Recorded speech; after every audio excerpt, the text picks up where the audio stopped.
आज शुरू करेंगे क्लासिफिकेशन ऑफ मैग्नेट। तो मुख्य रूप से मैग्नेट जो होता है वो दो प्रकार का होता है। पहला होता है नेचुरल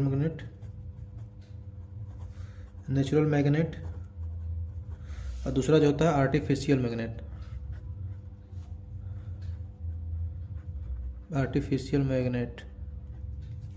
ठीक है, नेचुरल मैग्नेट और आर्टिफिशियल मैग्नेट। नेचुरल मैग्नेट जो होता है वो हमें प्रकृति अवस्था में जो होता है वो पाया जाता है। जैसे होता है Fe3O4 फेरिक ऑक्साइड और मैग्नेटाइट,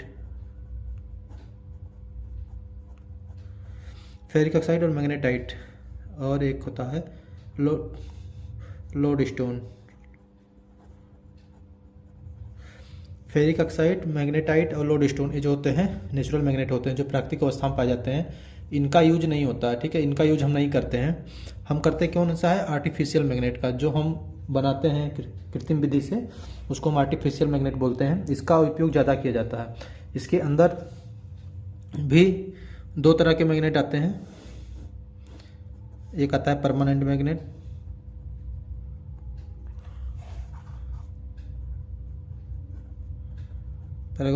मैग्नेट, और दूसरा जो होता है टेम्पररी मैग्नेट।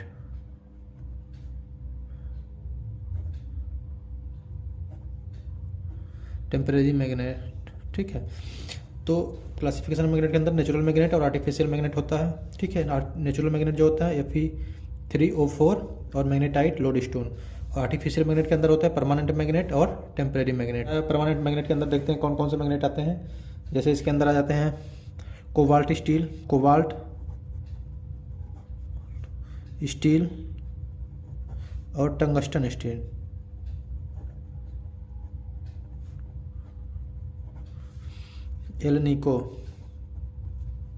एल्निको जिसे हम एल्युमिनियम निकिल कोबाल्ट बोलते हैं। ठीक है, परमानेंट मैग्नेट के अंदर कोबाल्ट स्टील और टंगस्टन स्टील और एल्निको, एल्युमिनियम निकिल कोबाल्ट, ये परमानेंट मैग्नेट के अंदर आते हैं। ठीक, टेम्पररी मैग्नेट के अंदर क्या होता है, इलेक्ट्रोमैग्नेट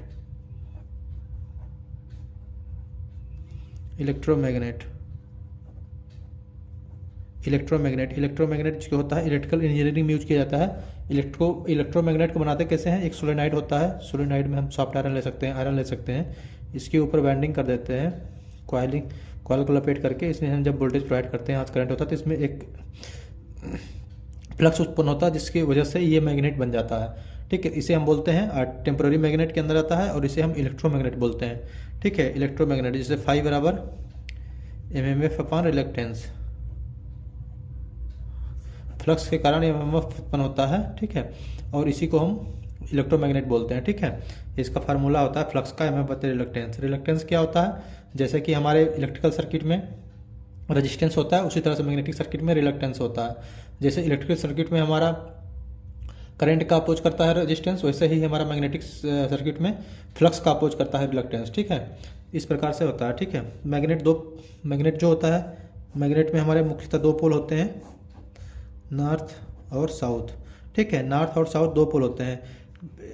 अगर एक मैग्नेट को अगर हजारों टुकड़ों में विभाजित कर दिया जाए, जैसे एक ये टुकड़ा हो गया, ये टुकड़ा हो गया, ये टुकड़ा हो गया, इसमें प्रत्येक जो होगा चुंबक, ये स्वतंत्र चुंबक की तरह कार्य करेगा। जिसमें सारा टुकड़ा जो होता है ना, तो एक सारा टुकड़ा जो होगा, जितने भी टुकड़े करेंगे, 1000, 2000, 4000, वो प्रत्येक जो टुकड़े होंगे वो प्रत्येक स्वतंत्र चुंबक की तरह कार्य करेंगे। जैसे इसमें नॉर्थ और साउथ पोल होते हैं, उसमें भी प्रत्येक चुंबक में नॉर्थ साउथ पोल बन जाएंगे।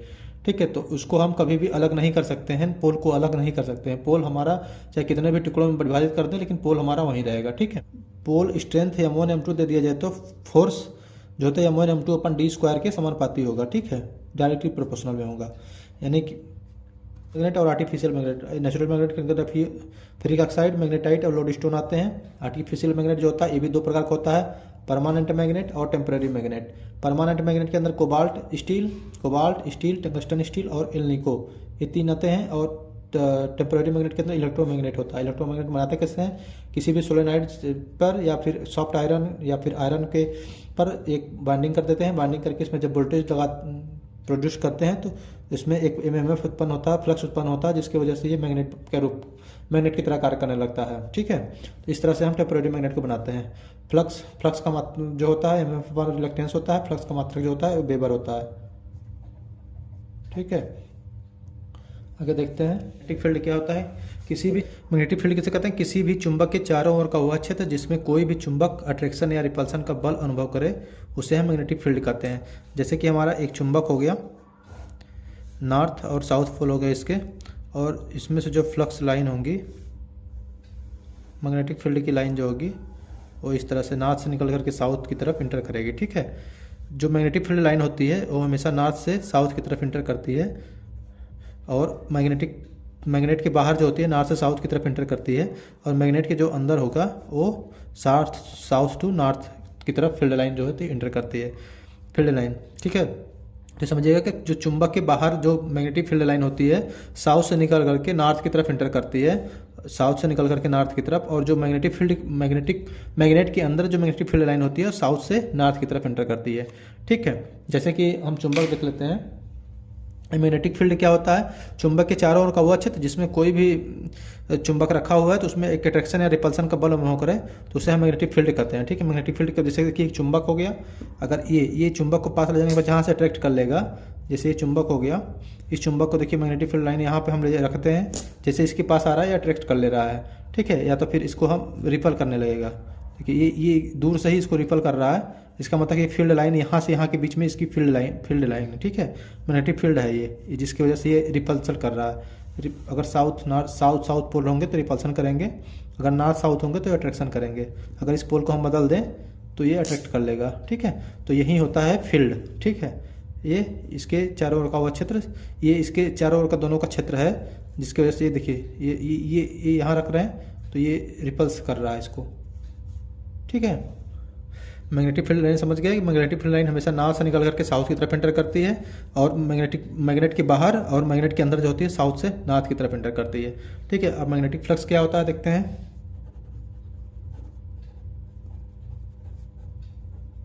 मैग्नेटिक फ्लक्स किसे कहेंगे? जो कोई भी चुंबक की जो फील्ड लाइन होगी, total number of field line, जैसे कि इस चुंबक की जितनी भी टोटल लाइनें होंगी जो नॉर्थ से निकल करके साउथ की तरफ इंटर करेंगी उसको हम मैग्नेटिक फ्लक्स कहेंगे। ठीक है, चुंबकीय क्षेत्र के चारों ओर का वह क्षेत्र जिसमें कोई भी चुंबक अट्रैक्शन और रिपल्सन का अनुभव करता है उसे हम मैग्नेटिक फील्ड कहते हैं। लेकिन जो चुंबक मैग्नेटिक फील्ड की जो सारी लाइनें होती हैं, मैग्नेटिक फील्ड के चारों तरफ की जो लाइनें होंगी उसे हम मैग्नेटिक फ्लक्स कहेंगे। ठीक है, मैग्नेटिक फ्लक्स जो होता है, फ्लक्स को हम फाई से डिनोट करते हैं, ठीक है, इसका मात्रक जो होता है वेबर होता है, वेबर या फिर मैक्सवेल। इसके दो मात्रक होते हैं फ्लक्स के, वेबर या मैक्सवेल। ठीक है, जैसे कि इसका और एक वेबर बराबर 10⁸ फील्ड लाइन होती है, यानी एक वेबर बराबर 10⁸ फील्ड लाइन अगर हो जाएगी तो हमारा एक वेबर कहलाएगा। ठीक है, 10⁸ अगर फील्ड लाइन एक चुंबक में बन रहा है तो उसे हम एक वेबर कहेंगे। ठीक है, अब मैग्नेटिक फील्ड डेंसिटी देखते हैं। फ्लक्स पर यूनिट एरिया को हम क्या कहते हैं? Magnetic field density. Flux per unit area को मैग्नेटिक फील्ड डेंसिटी कहते हैं, इसे बी से डिनोट करते हैं। ठीक है, और इसका जो फाई बराबर बी बराबर फाई/ए होता है। फाई यानी कि फ्लक्स, ए मतलब एरिया। ठीक है, इसका मात्रक जो होता है वेबर प्रति मीटर स्क्वायर, या फिर इसे टेस्ला भी कहते हैं। ठीक है, वेबर मैग्नेटिक फील्ड डेंसिटी क्या था? Flux per unit area. इसका जो सूत्र होता है फ्लक्स डेंसिटी बराबर बी बराबर फाई/ए। फ्लक्स डेंसिटी को बी से डिनोट करते हैं, फाई बराबर है, फ्लक्स का मात्रक वेबर होता है तो इसे वेबर प्रति मीटर स्क्वायर कहेंगे। ठीक है, एरिया का मात्रक मीटर स्क्वायर, और इसको टेस्ला भी कहते हैं। ठीक है, इसके दो मात्रक होते हैं, वेबर प्रति मीटर स्क्वायर या Tesla. Flux magnetic flux density. तो आज इतना ही देखेंगे इस वीडियो में, और अगले वीडियो में हम देखेंगे बाकी चीज़ों को। उम्मीद करता हूँ कि आपको ये समझ में आ गया होगा मैग्नेटिक को, और आगे देखते हैं अच्छे अच्छे क्वेश्चन इसका देखेंगे और सारे को डिटेल से देखेंगे, सारा डिटेल्स इसका मैग्नेट के बारे में। अभी तो ये शुरुआत है, अब आगे देखते हैं सारा मैग्नेटिज्म। और वीडियो को लाइक और चैनल को सब्सक्राइब कर दीजिए।